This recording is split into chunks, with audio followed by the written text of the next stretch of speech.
একজন মানুষ বেঁচে থাকার জন্য আসলে কয়টা গাছ দরকার? আমরা সবাই জানি গাছ আমাদের অক্সিজেন দেয়, কিন্তু প্রশ্ন হলো একটা বড় গাছ আর কয়টা ছোট গাছ মিললে একজন মানুষের অক্সিজেনের চাহিদা পূরণ হবে?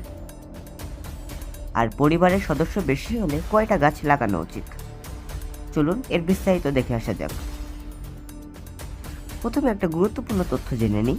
একজন মানুষ প্রতিদিন গড়ে প্রায় 550 থেকে 600 লিটার অক্সিজেন গ্রহণ করে। এই অক্সিজেন আমরা মূলত পাই গাছ থেকে। এখন প্রশ্ন হলো, বড় গাছ কতটুকু অক্সিজেন দেয়? একটা পরিপূর্ণ গাছ যেমন বট, আম, কাঁঠাল প্রতিদিন প্রায় 100 থেকে 120 কেজি অক্সিজেন তৈরি করতে পারে। পাঠ্য বইয়ের হিসাব অনুযায়ী বলা যায় একটা বড় গাছ সমান 2 জন মানুষের অক্সিজেনের চাহিদা পূরণ করতে পারে। এবার ছোট গাছের পালা। ছোট বা মাঝারি গাছ যেমন লেবু, পেয়ারা, শোভাময় গাছ তুলনামূলক কম অক্সিজেন দেয়। সাধারণত বলা যায় 4 থেকে 5টা ছোট গাছ সমান একটা বড় গাছের সমান অক্সিজেন দেয়। এই গাছ কিন্তু শুধু আমাদের অক্সিজেনই দেয় না, বরং বাতাস পরিষ্কার করে, তাপমাত্রা কমায়, কার্বন ডাই অক্সাইড শোষণ করে, পরিবেশ সুন্দর রাখে।